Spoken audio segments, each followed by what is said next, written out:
so much is happening in the region, I must say, which is beneficial for both sides, India and the Middle East. So I'll stop here, and I would like to now the first person I would like to invite. I don't know if Miss Dalia Ziada, she has joined. Yes, I'm here. Good morning. Good morning. Yes. So I would Good like to morning, request, Ambassador. Madam, welcome. Ms. Dalia Ziada, she is the chairperson of the Liberal Democracy Institute and the executive director of the Center for Middle East and East Mediterranean Studies. And she's, of course, an award-winning author, and I'm sure all of you must have heard about her. Madam, the floor is yours for about 15 minutes. All right. So good morning, everyone. And I promise to stick to the 15 minutes. I will, of course, being an Egyptian citizen myself, I will focus on the growing relationship between India and Egypt, which I think has very much to do with what you've been just mentioning about the growing relationship between India and the entire Middle East, and perhaps also a new building a new strategic axis of some sort on the global south. As we know, the diplomatic relationship between Egypt and India has been stable for 75 years. However, the geographic distance and the many political complications inside both countries over the years have prevented them from growing the relationship, except maybe in one area, which is the international and bilateral trade. So, but actually right now what we are seeing is that it seems that the ongoing global transformations coupled with domestic changes in both countries in the past decades are creating a situation that will finally allow for this important relationship between Egypt and India to upgrade to deeper and perhaps unprecedented levels of cooperation that will further solidify the growing partnerships between West and East Asia in a way that could eventually shape a new strategic axis that could lead and guide the entire global south in the coming decades. And maybe I'm too optimistic here, but I'm sure it is a process now that has started and will take its time until we get to it.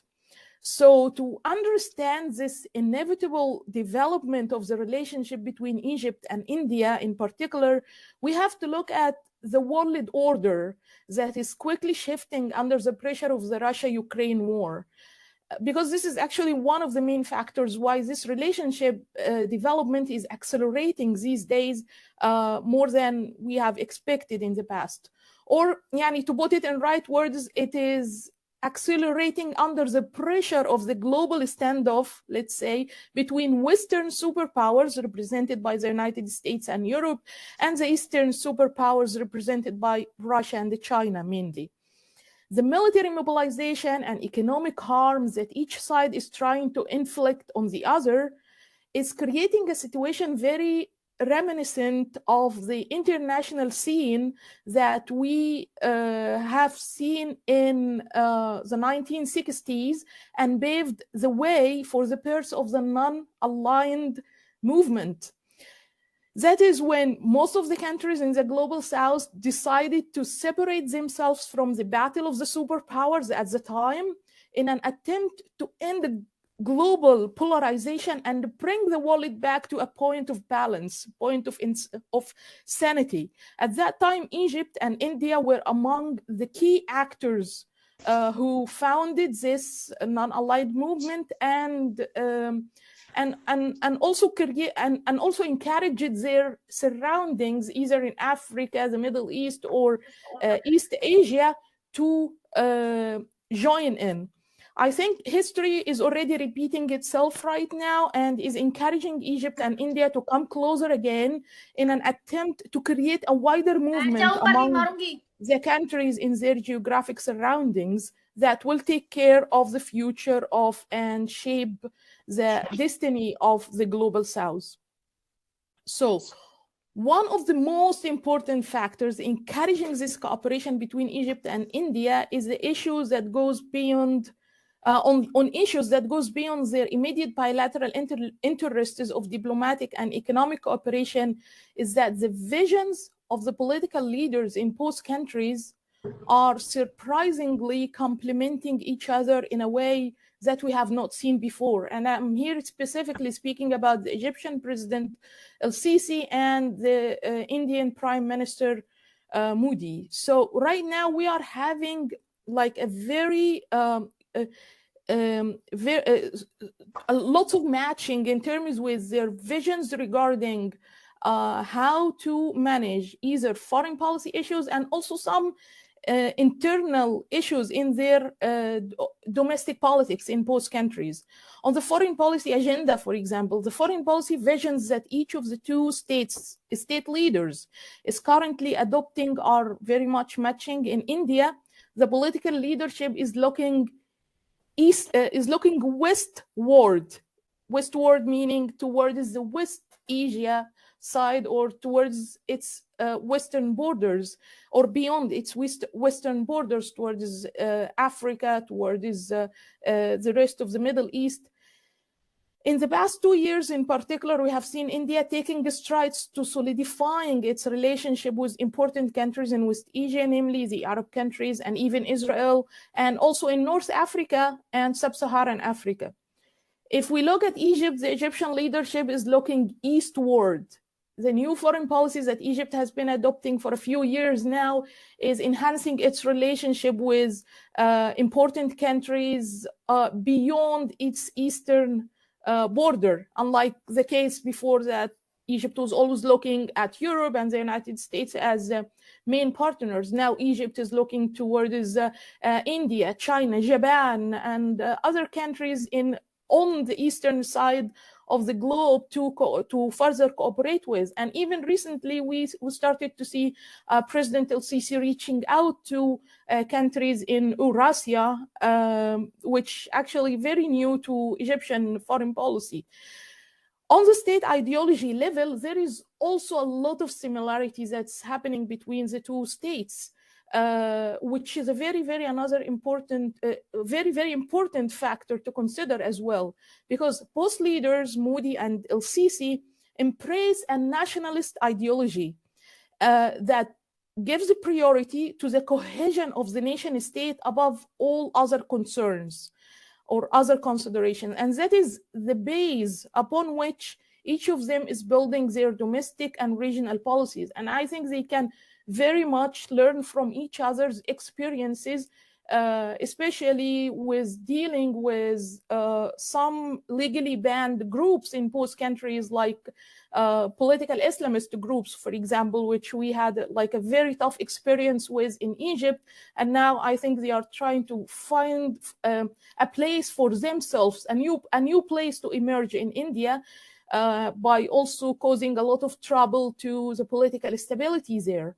So this is one area I think like this complementing state ideology alongside the foreign policy vision is a very important basis for the growing relationship between India and Egypt, which I think will also manifest into better forms or more intensive forms of cooperation in the future.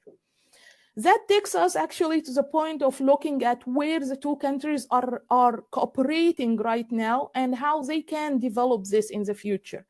I believe the two leaderships of Egypt and India are interested in standing together against two key threats: the economic crisis, which is hitting the wallet and particularly hitting our two countries, and also the threat of the political Islamists, which I was just mentioning. On the economic crisis issue, we all know that India has been a lifesaver for the Egyptian economy in the past year. The eruption of the Russia-Ukraine war in February of 2022 and the disruption of the supply chains exposed the Egyptian food security to a great threat because of the shortage in wheat supply.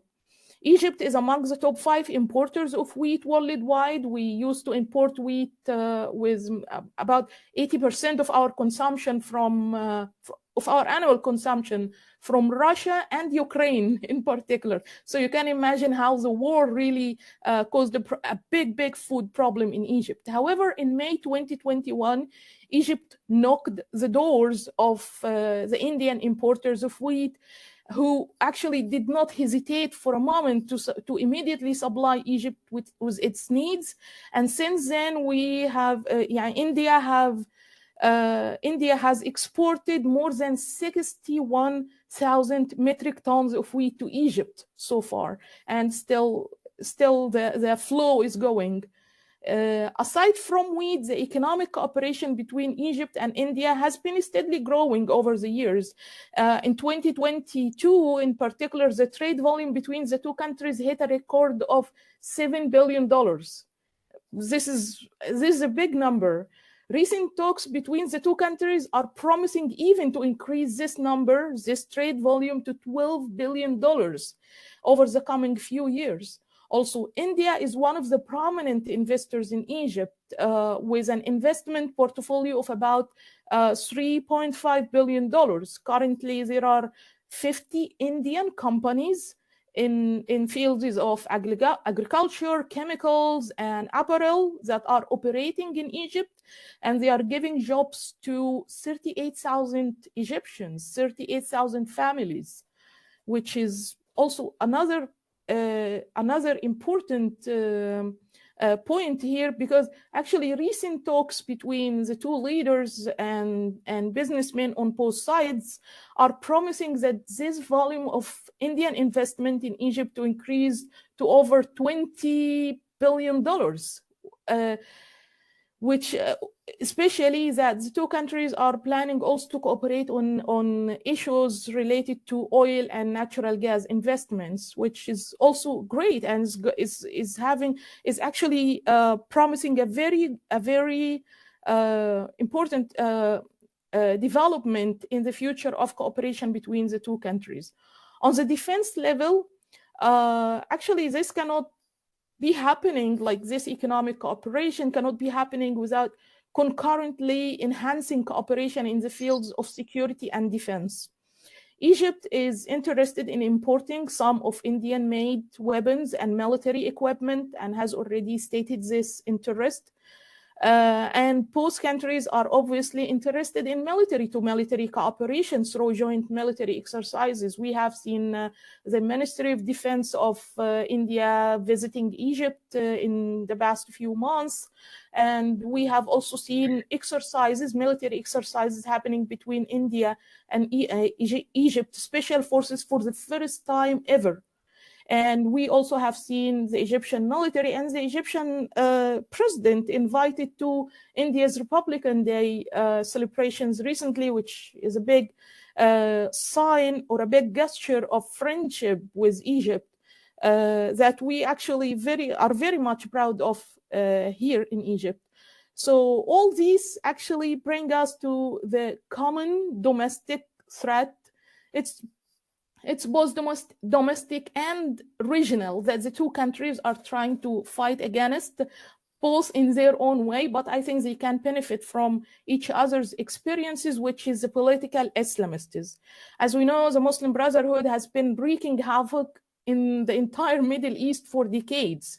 Egypt is one of the main countries that stood up against the group, alongside other countries in the Arab Gulf region, of course, like Saudi Arabia, United Arab Emirates, and Bahrain. Now the Muslim Brotherhood are trying to find a new land for themselves in India, and ironically, they are using the exact same strategies that they have been using in Arab countries in the recent past to gain sympathy and mobilize the non-political bases of Muslim citizens. Islamophobia claims against the state leadership is one of these tools that the political Islamists are usually using. Like whenever the state is trying to control them, because of their practices that are threatening to the nation state or the nationalist ideology of the state, they always come up with, okay, you are Islamophobic, you're working against us. They even accused leaders in countries like Egypt, Saudi Arabia, UAE, which counts as Muslim countries, of being Islamophobic. And unfortunately, many writers and think tanks in the West, especially in the United States, took this and even magnified this as, and started to write about how Muslim leaders in Muslim countries are practicing Islamophobia simply because they are trying to control an illegal group that is abusing Islam, abusing the religion to make political gains that work in their favor. I believe the situation is even more complicated in India right now, given the fact that the current leader is not a Muslim leader, so he cannot push away this accusation. It's, in other words, he's it's easy for them to accuse him of that, contrary to the truth. And on the other hand, India is having a huge Muslim population. About 204 million people are Muslims in India. This is, to put things into perspective, that is double the size of the entire Egyptian population and about 3 times the size of Egyptian Muslims. It's too big. Two big populations that can be easily manipulated by these political Islamist groups. And this is something of real concern. But the positive thing here is that India can learn from Egypt's experience in that regard. And I think Egypt can share a lot of best practices, expertise, or plans of action on how to deal with this situation that I think is very threatening to the Indian nation right now. To the unity and cohesion of the Indian nation, Indian nation state. So all these aspects are the key points of cooperation that I think both countries are expected to build on in the coming period. So this is my presentation, and I look forward to the questions later. Thank you. Thank you, Madam Dalia. This was amazing. You have very well encapsulated the relationship and the key areas in which we can collaborate. India and Egyptian relationship, as I said earlier, is over 5,000 years old. And this has been going on, and we are very happy and proud to have hosted President Sisi the 3rd time in India. He was here first time for the India-Africa Summit in 2015. Then he came on a bilateral visit, a state visit in 2016. And then recently as a special guest of honor at our Republic Day, which is conferred to very special friends. I would also like to say that India being the chair of G20, has invited Egypt to be part of the summit, and we will hope to see President Sisi again in September in India. And comments? There is one question which I had in this, and that was if Salman Ansari is still here, and Dr. Dalia is also here. And this question is from Shivam Rajput. And Dr. Dalia, you may also respond to what Professor Pasha had said if you wish to. And the question, because we have to finish in 8 minutes, 7 minutes, next panel is already here. So it says that the money to Islamic radical groups is routed through Middle Eastern countries. What can Saudi Arabia, UAE, or other countries do to restrict the money flow, or are doing? Okay, thank you. Actually, it's great presentations. I've learned a lot of great things from all of you. I would like to quickly respond first to Professor Kamal Bash Agha. He made some wonderful remarks about based on his experience in Egypt, which are mostly true, actually very true, all of what he said, except that this point about maybe the Muslim Brotherhood. Yes, that's true. The Muslim Brotherhood was founded and they started in Egypt, but they have also been overthrown by the Egyptian people in 2013 when the people realized that they based or they built their legacy on the premises of manipulating people's religious piety.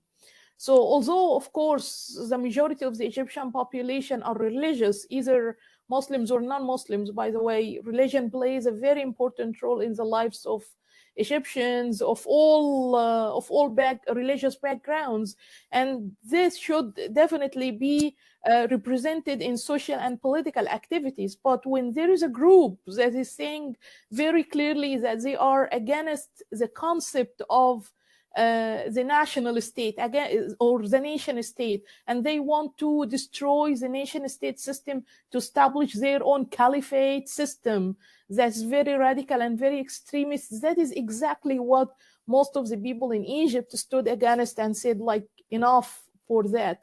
And I hope other people in other countries worldwide will also continue to stand up against this radical manipulation, or this political manipulation of Islam and the religious piety of the people. Regarding the very interesting question of the funding of terrorist organizations, I think maybe Mr. Salman can answer this better than me, because he's very involved in this issue. But very quickly, I will say that there is like no specific country that is that can be accused of like funding this organization, but there are individuals, unfortunately, who are very powerful in certain countries, either powerful politically or financially, who still embrace this radical ideology and still wish to see these groups flourishing in different extremist groups, I mean, flourishing in different places in the world, because they eventually serve their interests. So I think by targeting the individuals rather than targeting like the states or the countries will be more effective.